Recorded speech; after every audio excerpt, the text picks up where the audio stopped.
네, CBS 라디오 박재홍의 한판승부 함께하고 계십니다. 자, 2부에서는 민생 얘기, 부동산 얘기해 보겠습니다. 자, 거래 절벽, 고금리, 또 월세 폭등 등 내년 부동산 시장의 그림자 더욱 짙어질 것 같습니다. 그래서 내년 어떻게 봐야 할지, 자, 부동산 트렌드 2023이라는 신간에서 그 해법을 고민한 분이세요. 자, 국내 최고의 부동산 전문가십니다. 서울대학교 한경대원의 김경민 교수님, 어서 오십시오. 네, 안녕하세요. 네, 진 작가님, 김 소장님 인사 나누세요. 네. 일단 지난번 방송이 매우 뜨거웠습니다. 네. 교수님께서 그 지분 공유제에 대한 말씀을 주셨는데 그 의견을 들으시고 왜 국가가 영끌적 도와줘야 되냐 주식이나 코인 폭락해도 그러면 국가가 함께 책임져줘야 되냐 이런 말씀하셨어요. 뭐라고 말씀하실까요? 아니, 사실 이게 단순히 현금을 줘서 그 사람한테 100% 지원하는 게 아니고 예. 책임을 지우고 정부가 그만큼 투자한 거에 대해서 가져가는 거거든요. 예. 예를 들어서 그냥 짧게 설명을 하면은 8억짜리 주택에 대해서 2억 자기 현금 들어가고 6억을 이제 대출을 했다고 하면은 그러니까 9억 이하의 주택에 대해서는 지분 공유제로 갔으면 좋겠어요. 선택은 그 사람이 하는 거고요. 정부가 오퍼할 때 지금 40년 만기 3% 고정금리가 나왔어요. 물론 이제 그건 저가 주택에 대한 건데 그걸 9억까지 확장하자는 것이고 그 경우에 이제 원리금 균등으로 했을 때 6억에 대해서 215만 원을 내요. 근데 그 원리금이라는 게 그 안에는 이자하고 원금이 있어요. 이자, 예. 예. 이자 150만 원은 개인이 부담을 하는 건데 정부가 7년 동안 원금 65만 원을 내주는 거예요. 그러면 그게 이제 7년 동안 매도 금지를 한다고 했을 때 84개월 동안 한 5,460만 원을 정부가 투자를 해주는 거예요. 투자를. 예. 그러면은 개인이 냈던 2억에다가 정부 돈 5천만 원이 들어가잖아요.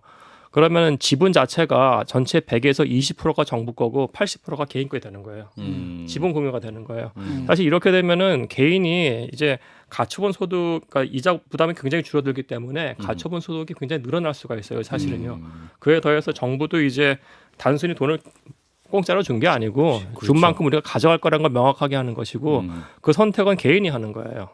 지금 단계에선 지금 고정금리 40년 만기 3%인데 이자 계속 오르면 다음에는 40년 만기 4% 될 수 있다. 워닝 주고 할 테면 하고 말 테면 말아요. 제가 제시한 정책은. 예. 그러고 나서 나중에 이제 팔 때 그럼 그 20% 지분에 가져가야죠. 대해서 당연히 가져가야죠. 상승분까지 가져오는 거죠. 그럼요. 예. 그냥 주는 게 아니라. 그건 투자예요. 투자. 예. 예. 그렇게 이해하시면 되겠습니다. 하방님은 아무 대책이나 내시는 게 아니기 때문에 주식도 뭐 그렇게 하면 안 되나?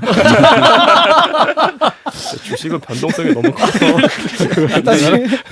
부동산에 대해서 그렇게 말씀하신 이유는 10년의 롱텀 사이클을 봤을 때는 우상향으로 간다라는 것이 시장의 원칙이라는 판단이 있으신 거죠? 그것도 그것보다는 사실은 제가 계산을 해보니까 예. 그러니까 9억 이하의 주택인 거예요. 고가 주택은 절대 안 되고요. 왜냐하면 아하. 고가 주택은 위험 자산이기 때문에 하면 안 돼요. 아하. 9억 이사는 안전 자산이라고 볼 수 있거든요. 근데 9억 이하의 강부 주택을 보면은 고가에 몰려도 회복하는 데 한 7년 걸리더라고요. 그러니까 최소한 7년 정도는 팔지 않도록 한다고 하면 락거 피리어드를 거는 거예요. 그냥 국가가. 못 파는 기간을 못 파는 기간 걸어둔다 했을 때 7년 정도면 적정하지 않을까 그 생각이 돼요. 9억이라는 게 실거래가를 말하는 건가요? 아니면 공시 뭐 집가인가 뭐? 그러니까 그것도 이제 명확하게 해야 돼요. 좋은 질문이신데요. 그게 보통은 이제 그러니까 은행에서 특히 KB에서 감정가를 해요. 근데 그렇게 하지 말고 그냥 실거래가로 가야 될 것 같아요. 제가 봤을 때는. 실거래가로 가자. 예. 예. 그게 또 시장 상황 정확히 반영하는 거고. 그렇죠. 예.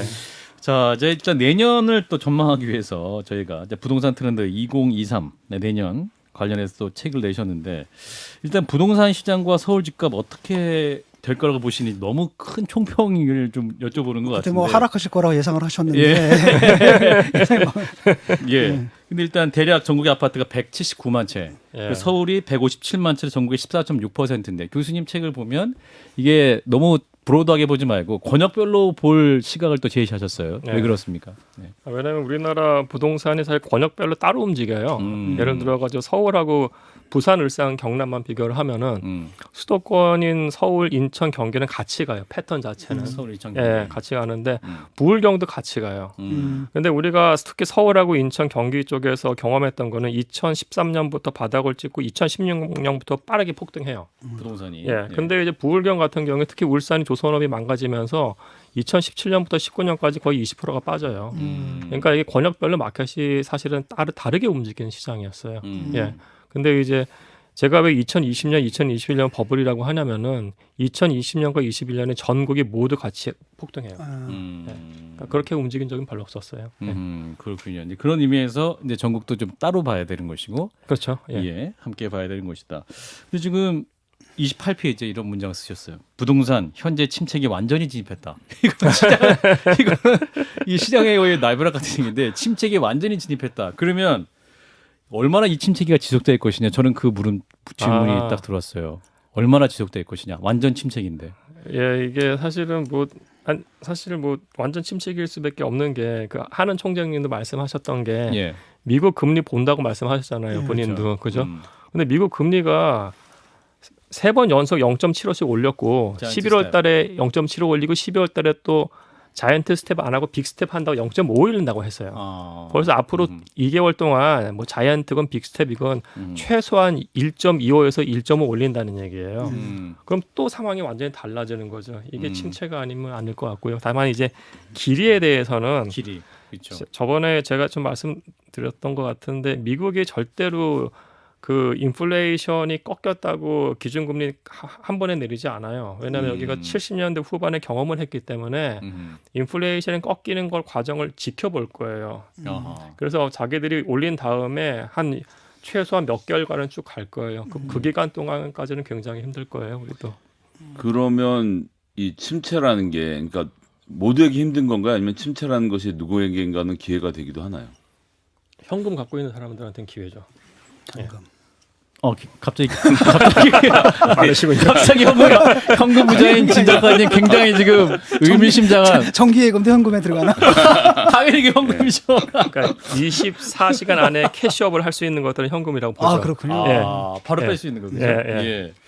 그래서 우리 교수님 이제 부동산 예측 모형에서 교수님 모형에서 제일 중요한 게 기준금리라고 하셨는데 이제 기준금리 계속 올라갈 일만 남았기 때문에 사실은 지금 부동산은 계속 침체 국면이고 또 그렇게 볼 수밖에 없고 슈퍼 인플레이션의 파고를 예측하셨어요. 그럼 이것도 결국은 인플레이션 기준금리 올라가면 결국 부동산 하락 국면 예상할 수밖에 없는 이런 상황 아닙니까? 어떻습니까? 그렇죠. 예, 지금 그러니까 사실은 그 약간 좀 어려운 말씀입니다만 투자 수익률이 제일 중요해요. 투자 수익률이요. 근데 이 부동산은 투자 수익률이라는 거는 사실은 다시 설명을 드릴게요. 그러니까 기준금리하고 그리고 이제 국고채 30년물하고 완전히 연동돼요. 미국은요. 우리나라도 연동돼 있고요. 국고채 10년물인데 죄송합니다. 10년물인데 그럼 최소한 국고채 10년물보다는 부동산 투자 수익률이 높아야 돼요. 대한민국은 망하진 않잖아요. 그죠? 근데 대한민국에 투자했을 때 10년물이 지금 4.6%예요. 되게 수익률이 높잖아요. 이율이. 예. 근데 부동산 투자 수익률도 마찬가지로 그러면은 그거보다 높아야 되는 게 정상이에요. 4.9. 그렇죠. 근데 그게 근데 그게 그렇지가 않아요, 지금. 훨씬 낮아요. 그렇기 때문에 이게 투자 수익률이 지금 만약 3%라고 하면은 4.6까지 부동산 투자 수익률이 맞춰야 되는데 근데 일반적으로 부동산에서 투자 수익률이 분모는 1년치 월세고 그러니까 분자가 1년치 월세고 분모가 가격이거든요. 근데 분자는 안 움직여요. 왜냐하면 계약을 해놨기 때문에 2년, 4년. 그렇죠. 그럼 분모가 움직이는데 그럼 가격이 떨어져야지 투자 수익률이 올라가는 거예요. 그렇죠. 예, 그래서 지금 굉장히 안 좋아요. 예. 굉장히 안 좋은 건 사실이다. 예. 그래서 지금 이제 교수님 책에서 주목하신 게 노도강, 이제 서울 노원, 도봉, 강북구를 중심으로 이제 그 부분을 보고 있는데 보도에도 지금 노도강 중심으로 지금 뭐랄까요 억대 하락 사례가 많이 나오고 있다 이런 얘기가 나오고 있는데 예, 꽤 빠져요. 하락이 아니라 아예 팔리질 않는 상황 아닌가요? 그러니까 팔리지 않고요. 팔리면 금매가 팔리죠. 그러니까 지금 영끌족들이 지금 이자 부담 못 해갖고 빨리 팔려고 하시는 분도 있는데 그것마저도 안 팔리고 있는 상황인 거죠, 그러니까 지금. 그렇죠. 왜냐하면 그러니까, 살려는 사람들은 더 지켜보는 거거든, 더 떨어질 수 있으니까. 예. 그럼 어떻게 합니까 지금 이 상황에서 그러면? 그러니까 제가 봤을 때 이 영끌족 분들은 무조건 견뎌야 돼요. 지금 뭐 다른 방법 없고요. 견뎌야 된다. 예. 왜냐하면은 지금 부동산은 갈아타기가 되게 힘들어요. 그래서 갈아타는 거 하는 비용이나 그 노력을 할 바에는 자기가 다른 열심히 일을 해가지고 이자 부담을 낼 수 있는 거를 하셔야 될 것 같아요. 투자를 가져야 돼요. 예. 그리고 이자 부담을 견딜 수 있는 방안을 마련해야 된다. 예. 뭐 살림살이를 줄이든가, 뭐 그래야죠. 소비를 줄이든가. 예. 그 이율도 그러면 변동금리에서 고정금리로 갈아타든가. 뭐 가능하면 이런 방식. 그렇게 가야죠. 예. 그렇군요. 강남은 지금 어떤가요? 뭐 강남에는 뭐 강남도 많이 떨어졌죠. 많이 떨어졌고요. 예를 들어 가지고 우리가 이제 그 대표적으로 알 수 있는 데가 제가 봤을 때는 그 엘리트예요. 잠실에 있는 맞아요. 엘스하고 리첸스하고 트리즘이 있는데 거기가 한 15,000세대거든요. 예. 거의 같이 움직여요. 이게 세 단지는. 예. 그럼 거기서 이제 가격 떨어지는 것들을 보면은 이제 작년 최고가 대비 8월 그때 시점에 저가가 33평형대예요. 대략 한 20% 떨어졌어요. 어휴. 예. 매도 호가 같은 거 보면 그때보다도 지금 더 낮고요. 사실 1억씩 떨어졌다는 얘기는 그 잠실에서 나타났어요. 한 달에 1억씩 떨어진 얘기가. 예. 그렇군요. 그래도 아직은 그 부동산 법을 이전보다는 높은 수준이죠. 그래도. 그럼요. 아직은 높죠. 예. 근데 이게 지금 어떤 대세 상승 시작점은 서울, 뭐 인천, 경기 조금씩 다른데 예. 이게 하락 시점은 왜 똑같은 겁니까? 2021년 4분기 예. 기점으로 다 하락하게 됐는데 이 경기가 하락 시점은 동시에 움직이는 건가요? 그러니까 제가 봤을 때는요. 예. 그러니까 서울이 먼저 움직인 부분은 이제 서울은 대기 수요가 많기 때문에 예. 투자자들이 먼저 가서 움직인 것 같고요. 아하. 인천이나 경기건 상대적으로 대기 수요가 그렇게 많지는 않잖아요. 아하. 그러니까 시차를 두고 움직인 건데 2020년하고 2021년은 광역별 어떤 요인보다는 국가적 차원에서 요인이 워낙에 셌기 때문에 예. 이게 한 방에 안 좋은 그 팩터가 나오니까 한 번에 다 같이 꺾인 거죠. 예. 그렇군요. 지금 이제 뭐 금리가 오르면서 지금 가계도 문제인데 빌린 돈을 갚지 못하는 부동산 개발 사업이 늘고 있다. 예. 그래서 지금 강원 레고랜드 사태 얘기 많이 하면서 지금 이게 지금 시장에 큰 불안을 줘서 이제 기름 부었다. 중소건설 부도위기에 몰릴 수 있다 이런 얘기를 하는데 교수님께서 이 현상은 어떻게 판단하세요? 그러니까 이거 상당히 심각해요. 사실 아, 상당히 그런가요? 심각하고요. 이게 두 가지 사건을 봐야 되는데요. 첫 번째는 이제 지난번에 기준금리 0.5%를 올린 건 잘했다고 봐요. 하느니. 예, 근데 그 전에 0.25밖에 안 올렸어요. 아. 그때 단기적으로 우리가 미국보다 기준금리가 낮았어요. 그렇죠. 그때 어떤 일이 발생했냐면 환율이 그냥 급등해서 1,400원 그냥 뚫어버렸어요. 예. 지금도 1,450원대 왔다 갔다 하잖아요. 맞죠. 그거 두세 달 전엔 그렇게 생각도 못했잖아요. 1,400원대였으니까. 그때 그런 일이 발생하면서 국채가 완전히 발작을 했어요. 국채가 우리나라가 4대 중반까지 올라 버렸거든요. 예. 그때 어떤 일이 발생했냐면 괜찮은 개발 회사가 예. 프로젝트 파이낸싱 일을 일으키려고 그 제일금융권 갔는데 그때 10% 요구했어요. 그때요. 지금 레고 사태 전이에요. 지금. 그러니까 그때가 이미 본인들도 굉장히 심각하게 본 거고 레고 사태는 정말 심각한 거예요. 이거는 그런 일이 있어서는 안 되고 이건 금융당국에서 조정을 했어야 되는 건데 네. 레고 사태 이후에는 지금 특히 부동산 같은 경우에는 그러니까 뭐 이건 제가 들은 얘기니까요. 예. 뭐 얼마나 팩트인지 모르겠습니다. 10%대 중반까지 얘기해요. 아하. PF 하려면 하지 말란 얘기예요. 못 한다는 얘기예요. 이거. 아하. 예. 이유를? 예. 그렇군요. 그래서 이제 경제 추경호 경제부총리가 정부 돈 50조 투입하겠다 뭐 선언하고 있고 부랴부랴 뭐 강원도에서도 이제 뭐 아니다. 자 다시 뭐 이렇게 지급 보충하겠다 이렇게 나고 있는데 불이 꺼질까요? 그걸로? 이게 불이 꺼집니까? 근데 제가 봤을 때는 금융권에서 1금융권에서 예. 이 정도까지 얘기 나왔다는 건 자기들도 리스크 관리 들어간 거거든요. 어. 그래서 상황을 좀 봐야 될 것 같고요. 음흠. 다만 건설회사 입장에서는 예. 2016년부터 2021년 말까지 역대 최장기에다가 엄청나게 돈을 벌었어요. 예. 엄청나게. 음흠. 그래서 캐시가 많기 때문에 예. 견딜 수 있는 건설회사들은 좀 있는데요. 예. 다만 그중에서 리스크 관리 못한 회사들, 특히 지금 PF 많이 일으킨 데들이 아마 문제가 터질 수도 있어요. 프로젝트 파이낸싱 하는 기업 중에 예, 많이 한 기업들. 예. 그렇군요. 정부가 또 예의주시할 필요도 있고. 그럼요. 예. 예. 자, 또 책 얘기를 좀 해보겠습니다. 약간 슈퍼 인플레이션의 파고를 예의주시해야 된다. 첫 손가락 꼽으시기도 했고, 이제 임대차 3법 도입될 때 이제 우려의 목소리가 이제 전세 사라지고 월세만이 존재한다. 이제 뉴욕처럼 그렇게 될 것이다 하고 또 월세 폭등 얘기가 나오는데 예견된 상황입니까? 그럼 결국 기준금리 오른 상황에서? 우선은 이게 인플레이션하고 임대차 3법 약간 좀 별건으로 봤으면 좋겠는데요. 네. 임대차 3법이 나온 다음에 전세 가격 오르고 월세 오른 건 맞아요. 예. 근데 다만 이제 정책의 취지가 좋기 때문에 지금 당시에 비난했던 건 특히 전세 폭등하면서 매매까지 올린 거였거든요. 근데 지금 전세 가격은 매매 가격은 작년 하반기 이후로 확실히 내려갔어요. 예. 그렇다고 한다면 임대차 3법을 변경해서는 안 돼요. 법에 부작용이 있다 하더라도. 예. 근데 그와 별개로 인플레이션 측면에서 지금 월세를 올리고 있는 거예요. 그러니까 임대차 3법 임팩트는 이미 끝났어요. 끝났다. 네, 끝났고 지금 작년부터 그 우리가 인플레이션 크게 왔을 때부터 월세가 폭등했던 것들은 이건 전 세계적 현상이기 때문에 예. 임대차 3법을 더 이상 얘기하면 안 돼요. 지금은 인플레이션으로 인한 월세 폭등을 얘기해야 되는 게 맞는 것 같아요. 그렇군요. 좀 이런 상황에서 이제 또 거래 절벽 상태도 예상되지 않습니까? 그러면 이게 안 팔고 이제 못 사고 뭐 이런 상황인데, 그럼 이 상황에서 그러면 2023년에 이게 본격화될 텐데 시장에서 우리 어떻게 대응을 해야 되는가? 뭐 정부, 뭐 또 우리 매수자 매매자 입장에서는 그냥, 가만히 있어야 된다. 제가 봤을 때는 가만히 있어야죠. 가만히 있어야 된다. 야, 아니 가만히 있으면 시장이 아니 우선 매수자 측면에서는 예. 제가 봤을 때 이게 뭐 기준금리가 내년 그냥 감 비슷한 건데 예, 감. 미국이 기준금리 내년 한 중반쯤에 멈출 것 같고요. 예, 그다음 인상을? 예, 그리고 정체로 쭉 갈 것 같은데 그러면은 내년에는 이제 물건이 엄청 많이 나올 거예요. 사실은 그러니까 쇼핑할 수 있는 기회가 생겨요. 내년 하반기에. 예. 그래서 매수자들은 내년 하반기나 그 다음을 보는 게 낫고요. 아하. 매도자들은 제가 말씀드린 무조건 버텨야 되는 거기 때문에 어쩔 수가 없는 거고 정부는 제가 봤을 때 지금 함부로 들어가서는 안 돼요. 함부로 들어가서는 들어가는 안 건 돼요. 뭘 들어간다는 말씀이죠? 그러니까 예를 들어 공급이나- 가지고 수요를 진작시키기 위해서 뭐 LTV를 조절한다든지 뭐 과세 혜택이나 면세 혜택을 준다든지 이렇게 팔 수 있게 뭐 거래를 활성화하기 위해서 뭐 단계적인 대책 이런 거 그런 거 해서는 안 돼요. 절대로 안 된다. 예, 왜냐하면은 아. 사람들이 정부를 안 믿어요 결국은.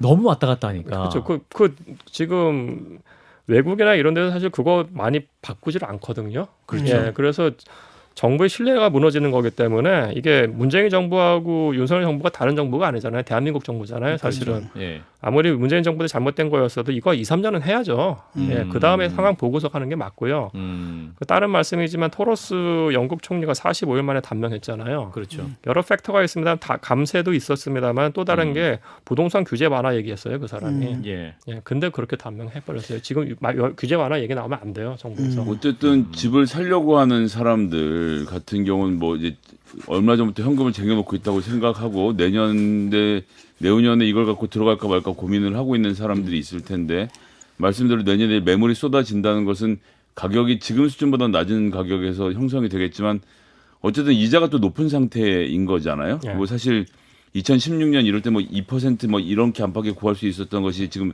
그땐 그렇지 않을 거라서 매수자 입장에서 좀 무슨 지표를 보면서 내가 언제쯤 들어가는 게 좋겠다라고 생각을 하는 타이밍을 좀, 잡기 위해서 예. 봐야 되는 예. 지표. 원칙을 세울 수 있을까요? 나름 합리적인 소비자. 지금이 살 타임이야. 일단 한판승부와 혹은 이제 김병민 교수님의 그 부트 이게 보시면 되는데.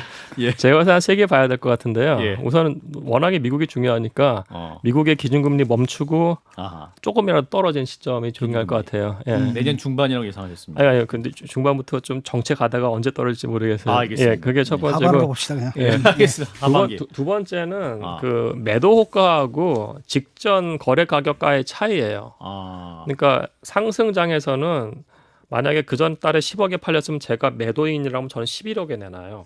그죠? 그렇죠. 그러니까 상승장에서는 거래가보다 매도가가 높아요. 그렇겠죠. 근데 하락장에서는 거래가보다 매도가가 낮아요. 지금 압도적으로 낮거든요. 예. 그럼 이 스프레드가 정체를 뚫고 이제 올라가기 줄어드는 시작해. 올라가는 시점이 중요해요.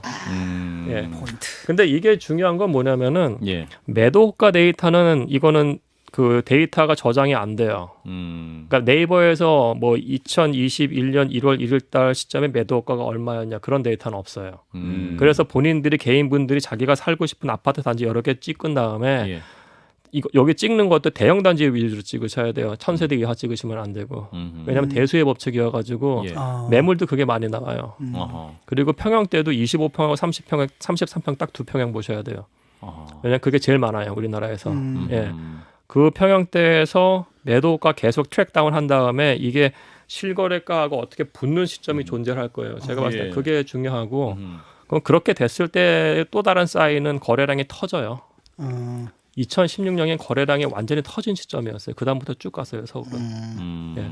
그러니까 3개 보시면 될 것 같아요. 제가 봤을 때. 세 가지 포인트를 보셔라. 여기 진작님이 현금 부자로서 굉장히 좋아하시면서 내년 하반기를 노리시. 빌라 살 겁니다. 알겠습니다. 그리고 그 교수님 책 중에 또 재밌는 내용 중에 하나가 그 똘똘한 한 채 전략. 교수님 책에서는 똘똘한 전략 아니다라고 부정하셨는데 왜 그렇습니까? 그 얘기 좀 설명 좀 해주세요. 이게 많은 분들이 이제 아주 초고가 주택이 굉장히 그 똘똘한 한 채라고 생각하시는 분들이 있잖아요. 네. 근데 그렇죠. 정말 초대형 초고가 아파트 같은 경우에 옛날 한남 너일이나 갤러리아 포레 이런 거 보면은 예. 투자 승률이 정말 형편없어요.